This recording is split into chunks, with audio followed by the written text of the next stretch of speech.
Bismillah ar-Rahman ar-Rahim. Last week we spoke about dream interpretation and went through certain dreams of the Salaf as-Salihin. You'll notice this field is thousands and thousands of years old. It's not something that's new.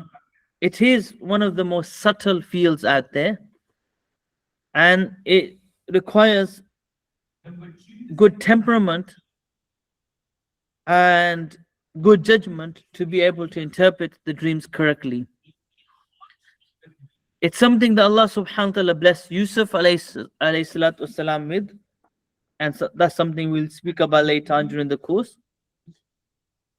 And likewise, Ibrahim alayhi salatu wasalam was given the ability to interpret dreams. And likewise, the Prophet sallallahu alaihi wasallam, and another prophet which is traditionally known to interpret dream was Daniel alayhi salatu wasalam also. And that's why the Prophet sallallahu alaihi wasallam in one hadith, and we'll speak about this in more detail during later parts of the course, called dream interpretation a juz, a part of prophethood. And inshallah we'll explain that later on. Because of the lofty science that we're covering, as you can imagine, there were many books written upon dream interpretation. We're gonna do an overview of some of these books today to give you a wider picture and also to expand your library when it comes to researching dreams. The ones we go through are the ones I've handpicked, and I feel that are important to talk about and useful for you as students to know about. And the ones that I haven't handpicked, you are free to research them yourself. You'll see them on the screen. The first book we're going to speak about is Ta'bir al-Ru'ya by Imam ibn Qutayba, Muhammad Abdullah bin Muslim ibn Qutayba ad-Dinarawi, passed away in 276 rather, Hijri. Now Ibn Qutayba's book is really interesting because it's one of the earliest books when it comes to dream interpretation that we have. And it's by a great scholar also. On top of that, as you know, Ibn Qutayba has written many other books, such as Gharib al-Hadith. A minute. Can you see his book on the screen? Okay. So, we're going to go first of all towards the end of his book, and you can see when he speaks about the various hadiths. Let's go to the right page. He covers narrations or interpretation on most things. Okay. Apologies, I seem to have lost the page. 1 minute, please.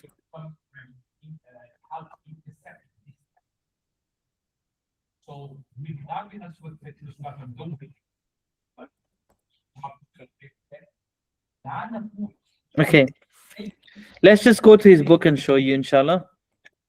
So,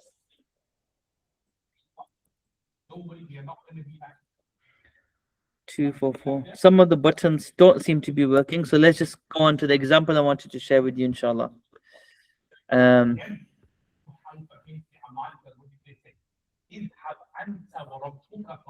Okay. So, Ibn Qutayba in his book divides it into various chapters. He'll speak about the body parts, or about the sky, or about animals, how you interpret them. It's a very comprehensive book on dream interpretation. And it's something that's definitely worth reading. The reason why we didn't choose it as a basis for our course is just like early works, they tend to be more raw and rough. And this isn't raw and rough like others, but still,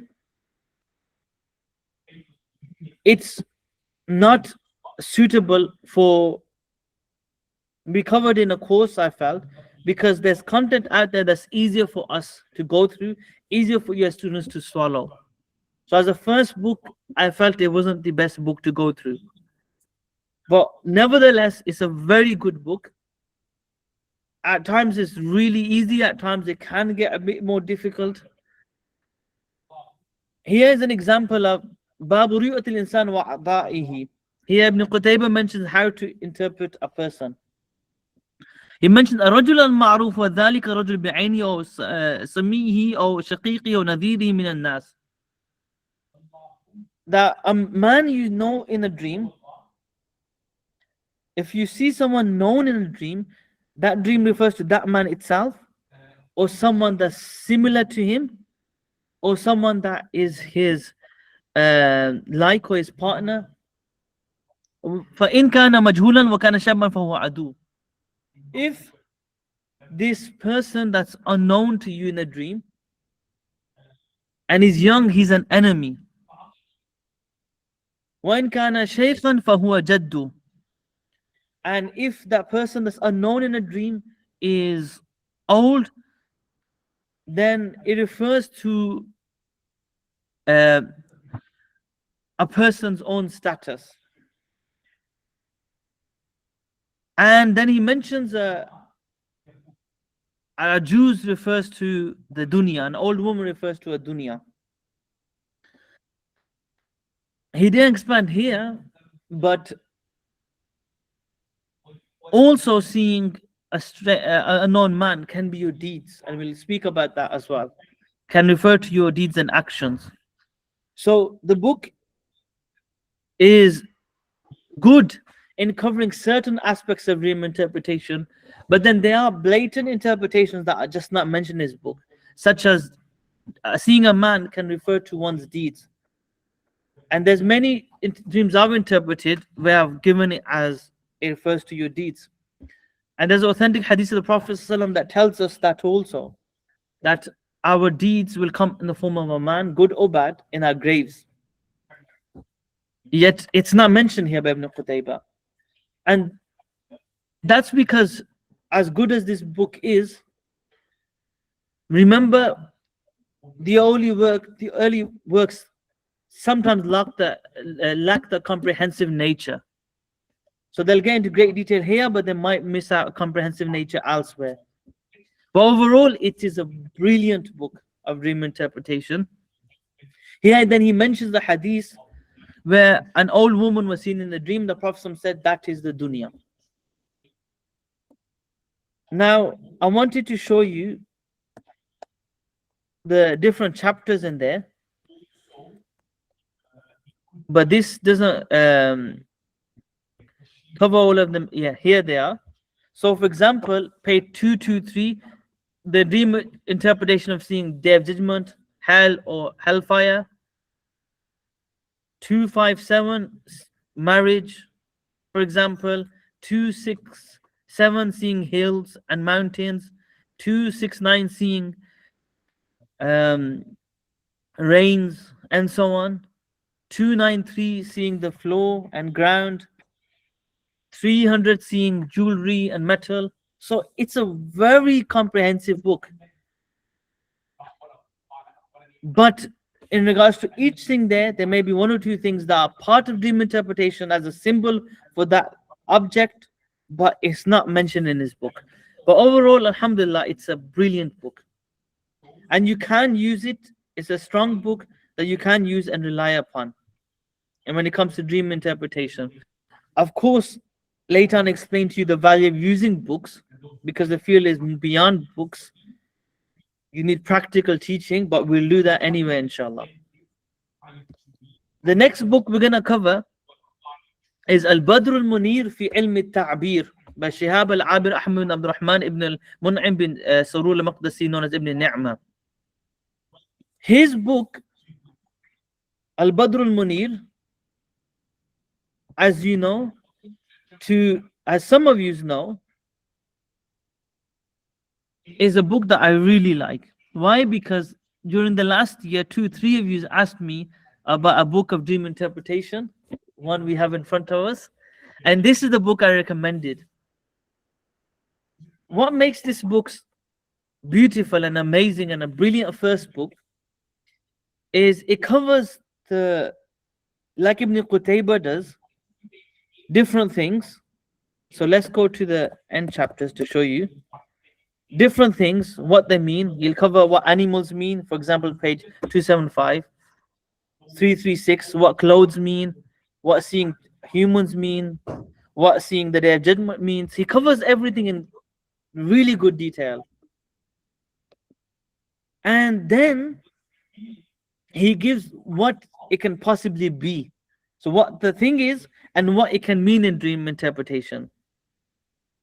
And then very beneficially, he has his own commentary on the book. And then what he does is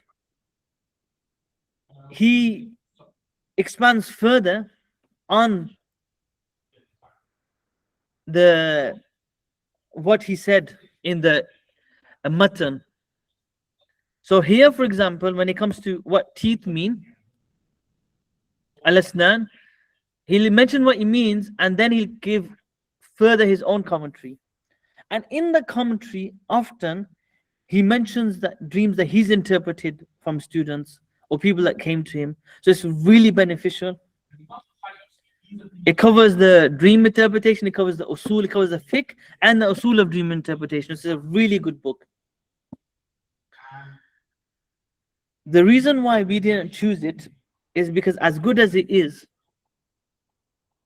to become qualified, this book gives a very good foundation, but I wanted to take you to the next level. And by separating usuls and fiqh and covering them in more detail than this book, that's why the books we've chosen were best, of course. But overall, it's an excellent one-off read. And we're going to go to the chapter of Asnan, the teeth. And he mentions teeth indicate children, ahl, family, aqarib, relatives, fawaid, benefits that you have, ghilman, slaves, ma'arif, your knowledge, dawab, animals, and anything which has a benefit. So a teeth can be any of this. And he does that throughout this book. He'll say one thing and he'll give you all different interpretations. And obviously, your job is to work out which interpretation refers to in regards to this particular person. You can't take any of these and then say it refers to this. You have to work out which one of these teeth refers to in that person's dream. So he does this again and again, and he repeats, and it becomes a bit repetitive. He mentions the different categories for each, and then you see a habit building. Now, the reason why I chose to mention teeth here as an example is because of Sheikh Mufti Abu Zafar, may Allah have mercy upon him. Once we went to him, and there was a particular dream about teeth, and this was the only time where he paused, he took ages, and he would take time to reflect as normal. But this was one of those few times where he then, after taking a long pause, he pulled out a book, he looked into the book, and then he said, the right teeth refers to the dhukur, men, the left teeth refers to inas, the women.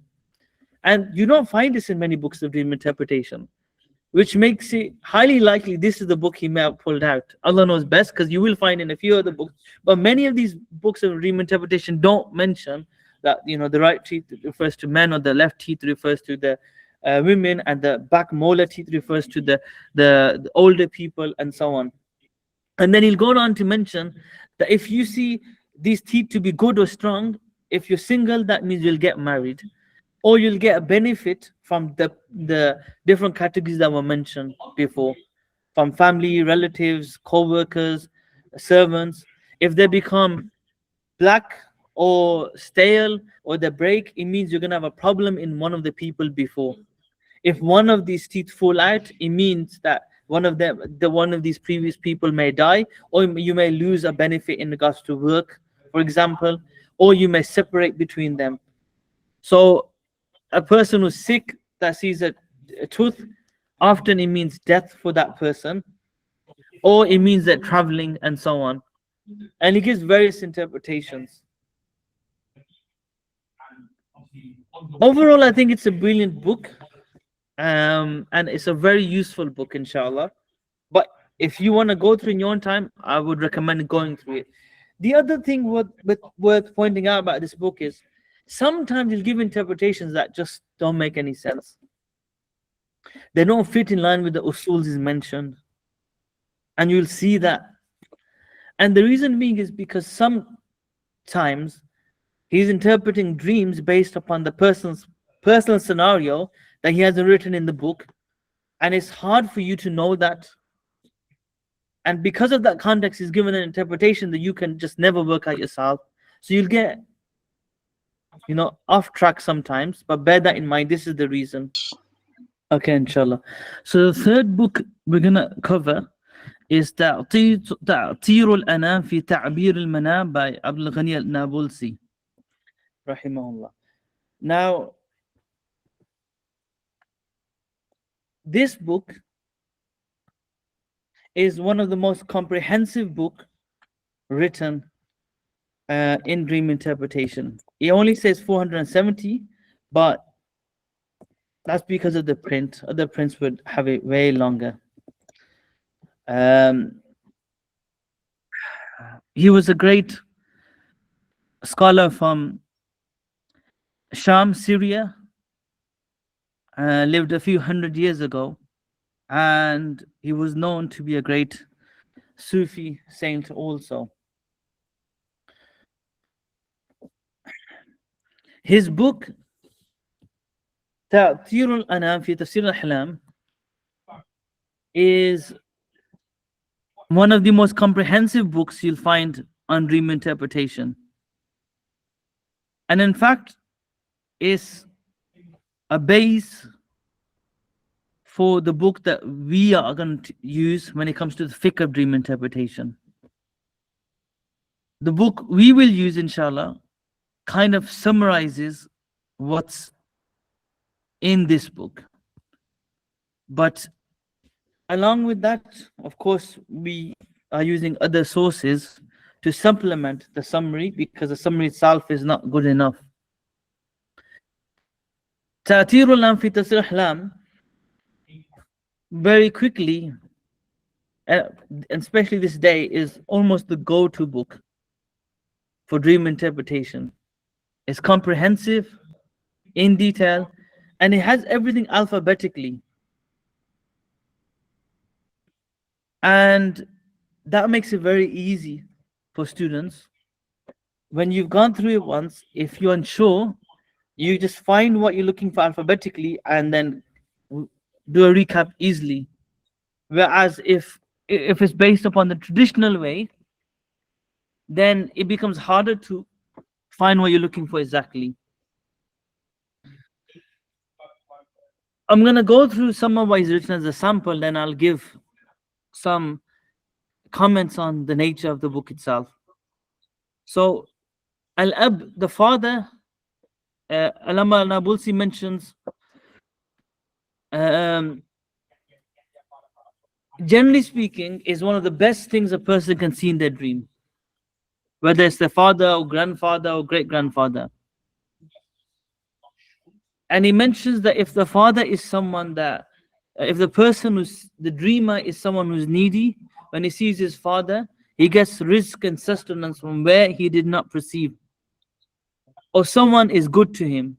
And if someone's hidden, if you see a father, it means that the person will be coming back. And if the person seeing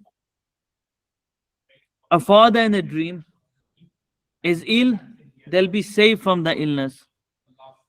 And if someone sees that our father starts a building and the dreamer himself finishes it and raises it, that means he will complete the task his father started. And then he moves on to Ibrahim alayhi salatu salam, and he gives a long list of possible interpretations of seeing Ibrahim alayhi salatu salam. And most of them are just based upon the different events that happened during Ibrahim alayhi salatu salam, and how a dream can refer to that, or different qualities of Ibrahim alayhi salatu salam. In other words, when you go through a book like this, you have to be very careful when you use it to interpretation, because it opens up so many boundaries, and the reality is none of these may be relevant to the dream interpreter. Sometimes, for example, one of the students, I'm not sure if he's here, one of the shuyukh in our course had a dream interpretation about a father, probably about 8 months ago. And in his dream, the interpretation was the father meant his knowledge of Islam. That was his asal, just like the father is. That was his go-to and refuge, just like a father is for a person. So not every, just because you see all these long things, it doesn't mean that in the dream of a particular dreamer, that father has to mean one of these things. It doesn't always be like this. Likewise, these different possibilities are often arise from how dreams have been interpreted, and one dream meant this, one dream meant this, and all of them are gathered in one book like this. What Allama An-Nabulsi does is he takes a lot from the previous books of dream interpretation, and he kind of tries to get them in this one book. But when you do that, problems arise. And one of those problems that I really dislike, you see at the end, when he talks about Ibrahim alayhi salatu salam, he says many, many, many things. And look what he says at the end. قِيلَ إِنَّ رُؤْيَةَ إِبْرَاهِيمَ عَلَيْهِ الصَّلَاةُ وَالسَّلَامُ أَوْقْ لِلْأَبْ. He indicates that it's been said that seeing Ibrahim Islam could mean disobedience to the father. And that's just not true. It doesn't mean that. Why is it there? Because it was said by a scholar. And of course, Ibrahim Islam did not agree with his father because of a valid reason. And sometimes when you add qila wa qal into a book and try to be comprehensive and cover every angle, you undermine the asal of the book. When you add opinions which have little value, you undermine the greater content of the book. And that's one of the criticisms I have of this book and a few dream interpretation books. There's a lot of qila wa qila, because in a particular dream, some scholar said it meant this, and then it's ended up in a book. And it really undermines the field itself. When you take out unlikely interpretations and you put them in a book for someone to read, now someone who isn't knowledgeable will take this and say, oh, it means that you're disobedient to your father. And seeing Ibrahim Islam will not mean you're disobedient to his father. Ibrahim Islam will good for his father. And it's not really correct. And this isn't the only example. You'll see in a few other places where the Sharia has recognized something to be good, but sometimes it can be interpreted as bad, unfairly and unjustly in books. So that's one criticism I have of this book. But overall, it's a brilliant book. And it really is the go-to book for the first time you want to see and get different opinions. But like I said, with these different opinions, everything is kind of, its value is watered down, because there's good in there and there's bad in there, and a few times the ugly is also there. But overall, it's a brilliant book, I would say. A very good read, and it's kind of the go-to book generally. And even if you go online, type in dream interpretation, a lot of the time they'll go from this book or Ibn Sirin's book, which we'll be speaking about in a bit.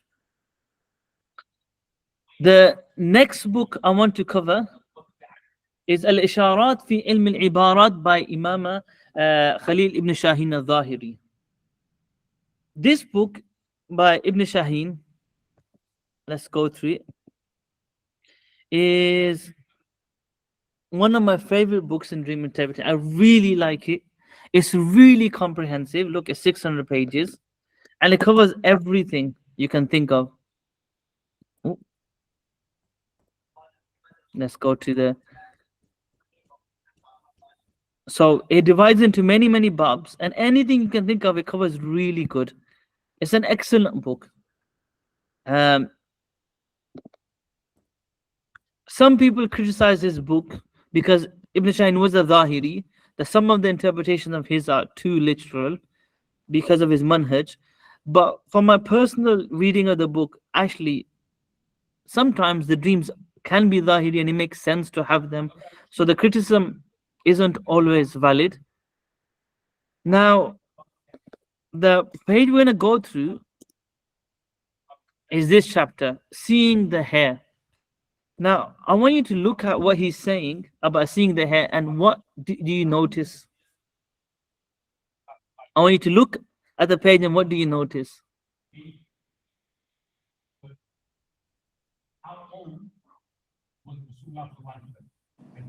Is Daniel al-Islam, Sheikh.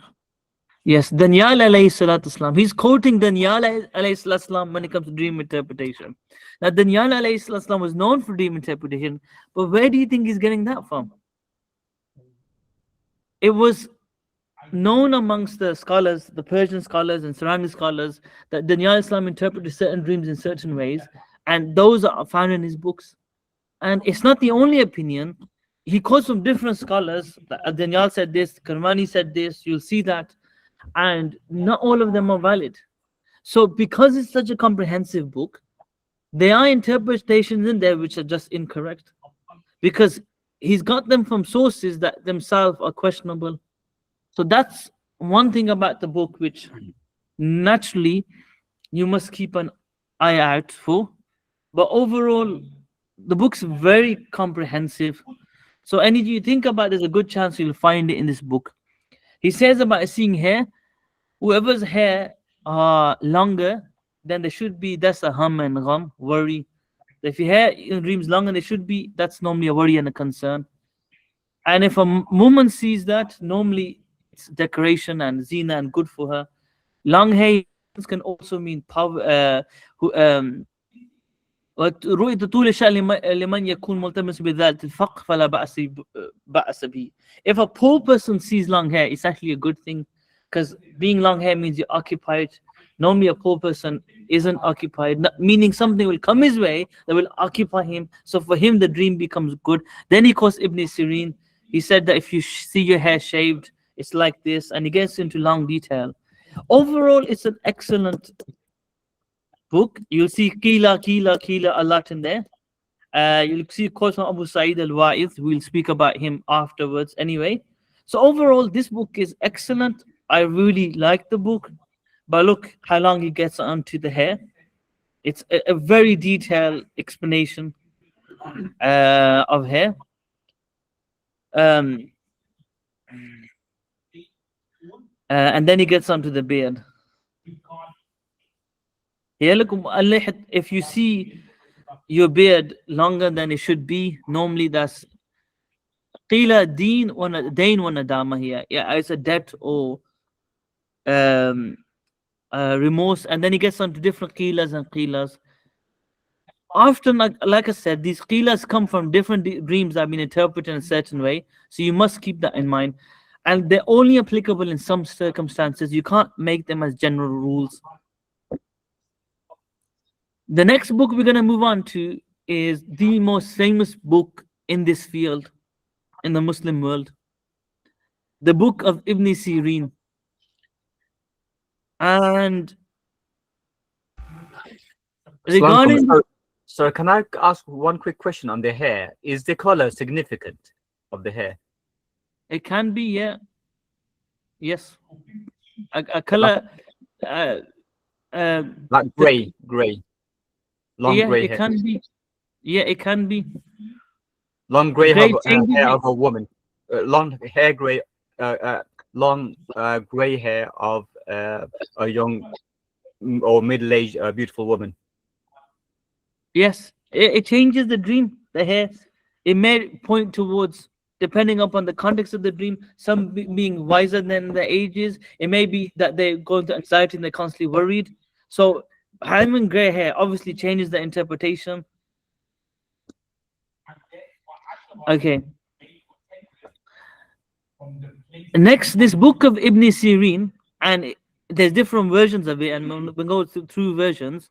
One, the Muntakhab al-Kalam fi Tafsir al-Ahlam, or التفسير الكبير لابن سيرين, or just called Tafsir al-Ahlam. The issue with this book is that it's not authentically established to Ibn Sirin.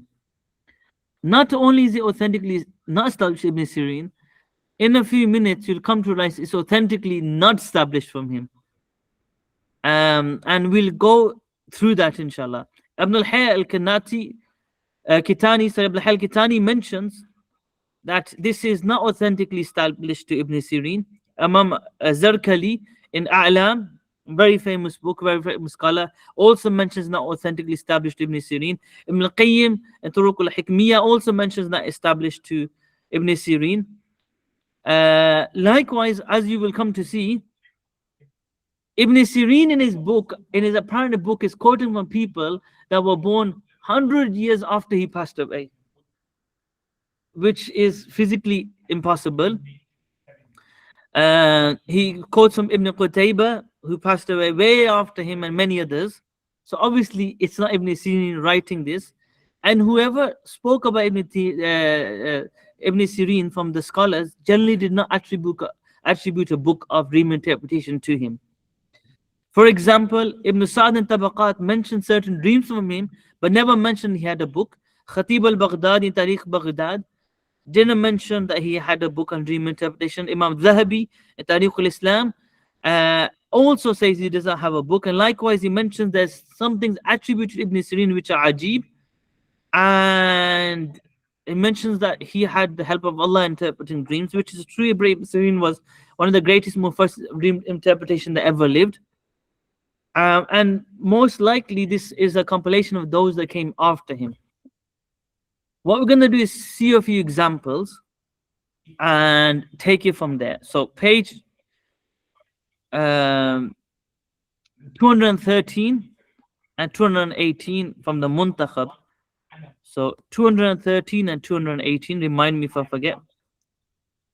So here, Shaib, becoming gray hair. The book mentions Ibn Sirin used to dislike the white hair for a young person. Now, automatically, you know this is Ibn Sirin's not writing this, because he wouldn't say that he would dislike it when he's the author. So that makes it very clear cut that this is not the writing of Ibn Sirin. Kana Ibn Sirin yakra bayad al-sha'r lil-sha'b. Ibn Sirin used to dislike white hair for a young person, and he used to mention that young hair for a white person is poverty or worry when the hair are long. If a poor person sees this, it means that along with his poverty, he'll have debt or he'll be in prison. If someone is seen as plucking the white hair, that means that person is contradicting the sunnah or making fun of the scholars, which is the interpretation that makes a lot of sense. If a young person sees white hair, it's possible someone's going to come and visit him. Sometimes white hair means being more honorable and knowledgeable. Sometimes it means living long, because that's what white hair generally come to people that long. And then he mentions what a few dreams about that. Page 218 was the other one. Where were we? So قال الأستاذ أبو سعيد رحمه الله في رؤيا الصلاة. So Abu Sa'id said in regards to dream interpretation. Who is Abu Sa'id? He was an interpreter of dream that came over 100 years after Ibn Sirin. So now we're finding that, and this is often in Ibn Sirin's book. Abu Sa'id is mentioning the dream interpretation of Ibn Sirin, and he's way after Ibn Sirin. So something is telling you part of this book was compiled over 100 years after Ibn Sirin. In fact, more when you look at who else is mentioned in the book. And hence, to attribute to this Ibn Sirin makes no sense. Most likely, there were dreams of Ibn Sirin that his students compiled, others added, and all was attributed to Ibn Sirin because to gain credibility. Case of Mark, Matthew, Luke, and John, attributed to the disciples to gain credibility. Okay? Now, here he mentions as-salatu fil manam anna mahmuda, that praying salah is praiseworthy. It means you will get a position or leadership, or you pay off your debt, or it means you'll do one of the fards. And then he mentions in detail seeing fard salah, nafil salah, what he means. But we're not going to get into that. Let's move on to now this previous one of Ibn Sirin. This is alphabetical, organized. Now Tafsir Kabir is different. It's to do with chapters. Here, according to Ibn Sirin, different interpretations of different surahs in the Quran. What happens if you see Surah Yusuf, Surah Tawbah, Surah Hud? Here he mentions that, for example, if you see Surah Ma'idah, your rank will be raised, your yaqeen will go stronger, your piety will become more. If you see Surah Nahl, you'll get knowledge. If you're ill, you'll get cured because he has honey mentioned, for example, in the dream. Now, the interesting thing why I've highlighted this for you is look at the chain. Akhbaran Abu Sa'id Abdullah bin Muhammad Abdul Wahhab al-Razi is a Mustaqim al-Hadith, he was okay in his narrations. Akhbar Muhammad bin Ayyub al-Razi قال أنبنا Muslim bin Ibrahim قال Hisham al-Dastawai. All these four that I mentioned were great, after the great scholars of Hadith, they were trustable. But the problem is all four first narrators of the chain were only ever born after Ibn Sirin passed away. Now you have not just one person, 4 generations reporting in Ibn Sirin's book, all of them were born way after Ibn Sirin passed away. Oh, it's only when you get to Qatada and Al-Hasan that you get to Ibn Sirin's time. That makes it clear without a doubt, this is not Ibn Sirin's book. There's people that are well after him quoting things in his book. And hence, to use this book as a basis, or attribute it to Ibn Sirin is just completely wrong. On top of that, those of you that have read this book will realize there are issues in this book. Amongst the issues is there's a biased tendency to interpret dreams that this is risk, your wealth will get better. It's all about social status in the book. And there is a negligence towards emotions and how a person feels. And you realize practically, you'll see many dream interpretations where it's about a person's feelings or person's thoughts. Some will be a risk, some will be this and that. But the interpretations often, from my analysis, I could be wrong, about 60% of the interpretations are either to risk or social status or benefit or harm. And you felt too many dreams are slightly biased. That was one thing that I noticed. And again, they're unlikely to be from Ibn Sirin, all of these. The second thing is, some interpretations do not match at all according to the dream. You just can't make sense of them. You'll come to realize dream interpretation is a usuli science. It has basis by which you can work out right and wrong. In most cases, you'll know where a dream is wrong. It's not like, for example, ruqya. Sometimes it's very hard to work out if there's a jinn or the diagnosis is correct or wrong. In dream, it's much easier to work out if there's an incorrect diagnosis. Or the dreams being misinterpreted. Some dreams just make no sense. Now, those were either ta'yid ilahi, help from Allah that we can't account for, or either there was context about the dreamer that we are not told. Otherwise, you can't get to those interpretations. And I can tell you from experience myself, when you have knowledge about the person, the more you know, the more accurate your interpretation will be. And you can like every book, but you still, as a dream interpreter, know that it's not whatever's in the books. It refers to something else. Experience will teach you that, and that's why you will get dreams that you can never logically get to, because there's knowledge of the dream in the one having the dream that are not mentioned in the book. Okay, now there's a few other books in the Western um, world that I wanted to speak about, but time is up. So what we can do is, if the students are happy, we can extend it for another 6-7 minutes, or maybe longer, about 10 minutes, and talk about those books, or we can end it now. Speak now or hold your peace.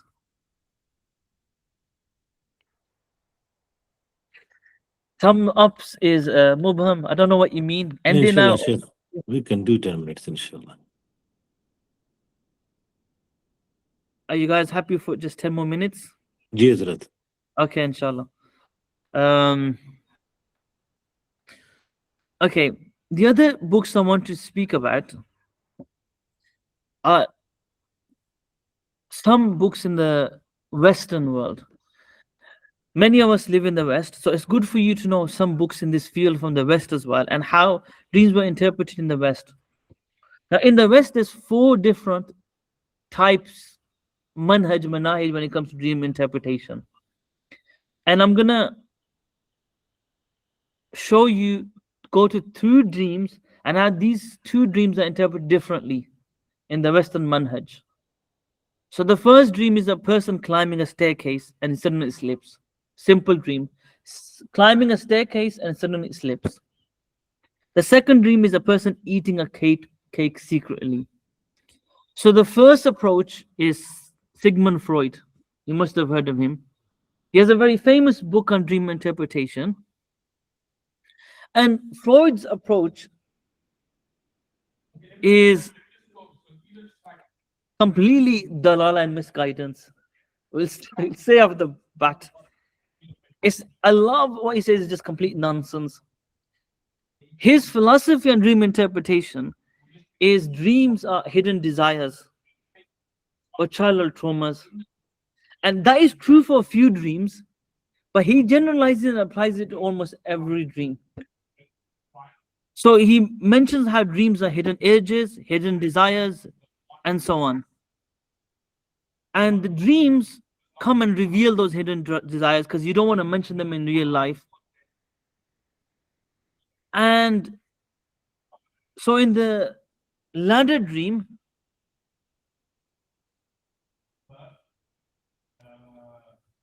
the moving up and down a ladder often is interpreted as sexual cohabitation because it's up and down a ladder. It literally makes no sense, but it'll be interpreted as that. Or eating the cake is that guilt feeling because you're eating in secret.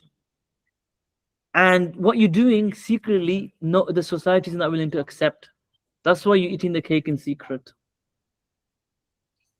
I'm going to give you examples from his book, which shows you his manhaj in dream interpretation. So just remind me of the pages. Page 396 and 367, okay? 367 and 396, just remind me. Now, first of all, 1 minute, we'll come on to, if you look at what's said about, at the beginning of the book, you praise the book. And what's written here about how great this book is, you'll think, mashallah, this is Sheikhul Hadith in dream interpretations. Yes. But let's get into what's written and you'll understand how this book works. What were the page numbers? 367. Okay. So, where are we? Okay. May Allah give us the ability to say this with a straight face.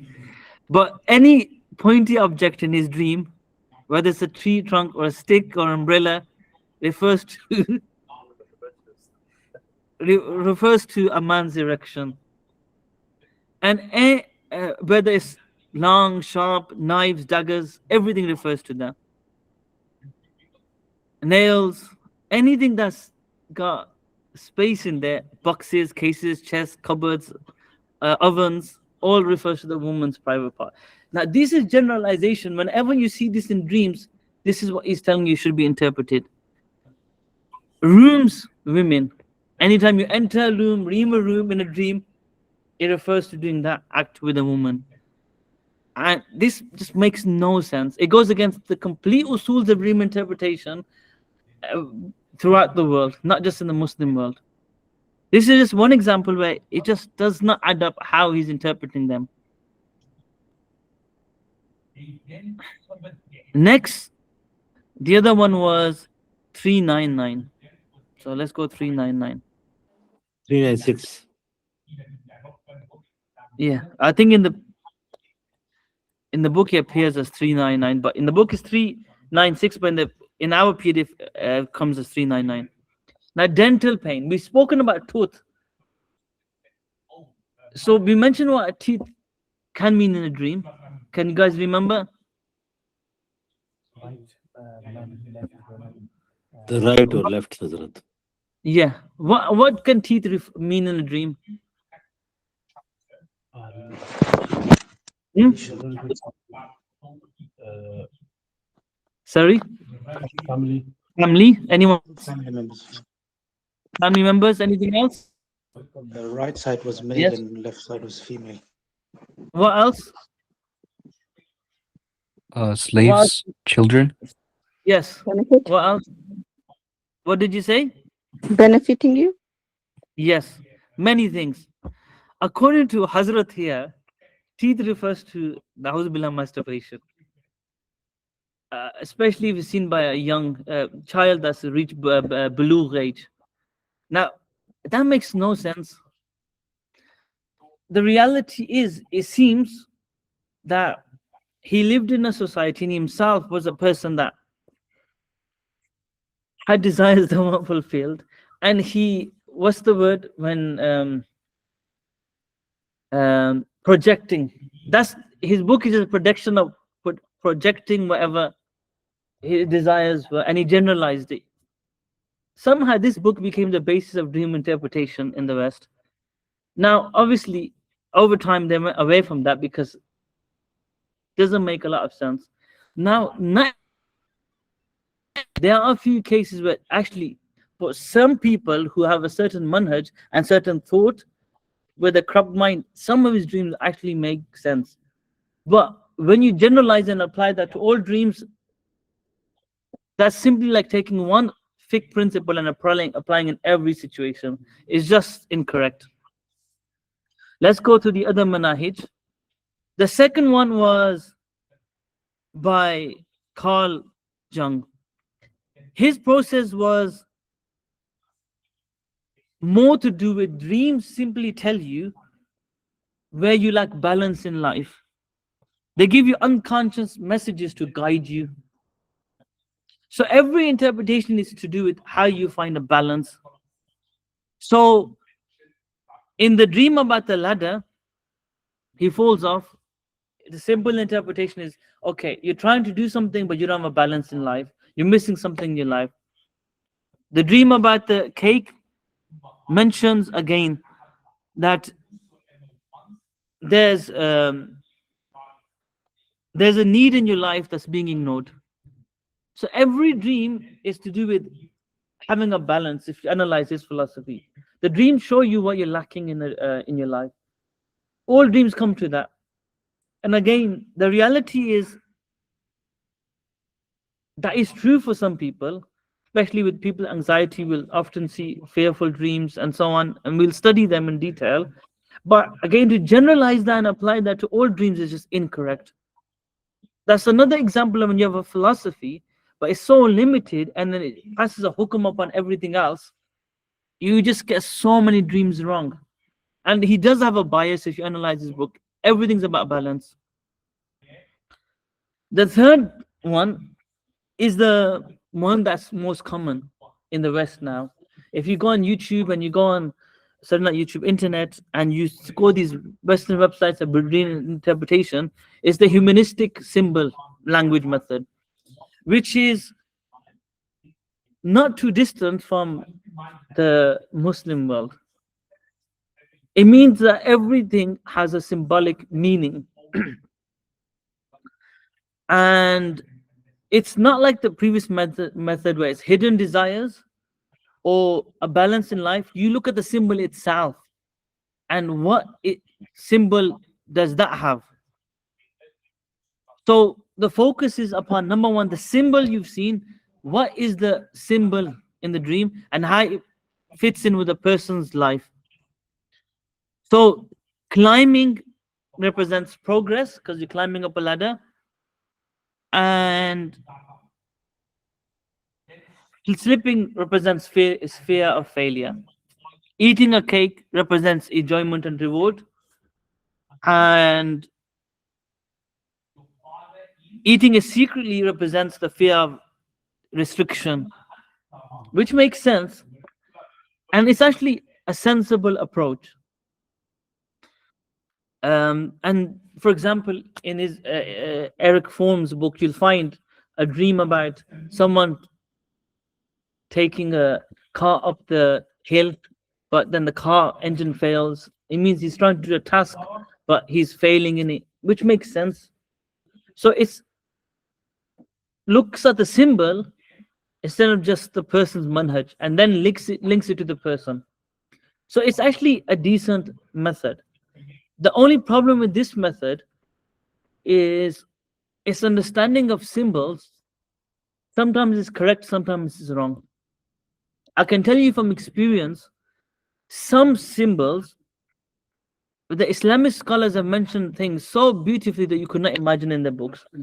And if you don't keep in touch with them, you go and interpret it based upon the Western symbols, and you will get the dream completely wrong. I tried this myself. It was about a year ago. A sister contacted me, and it was a unique dream where she's going to her father-in-law in the dream, but her father-in-law was, I believe, a very special type of man in the dream, a special fun, a job he had that's not common. I was unsure by what the dream was. I was generally confused. So I opened up what the scholars have written. It's clear. Whichever book of dream interpretation from the scholar, it means that person is lying and he's not giving you good advice. Which didn't make much sense because logically it didn't add up. But okay, let's see what Western scholars have written. And they give all positives. I gave the interpretation in line with the Islamic scholars have written, because when you study this field, you realize, Alhamdulillah, Allah has blessed them in this.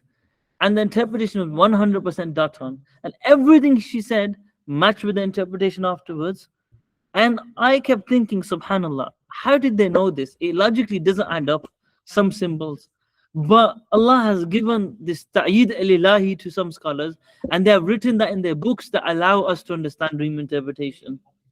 So although the third approach is very good as a basis, there will be dreams where basira, knowledge of the Quran and Sunnah will save you, because the Quran and Sunnah has given people not have.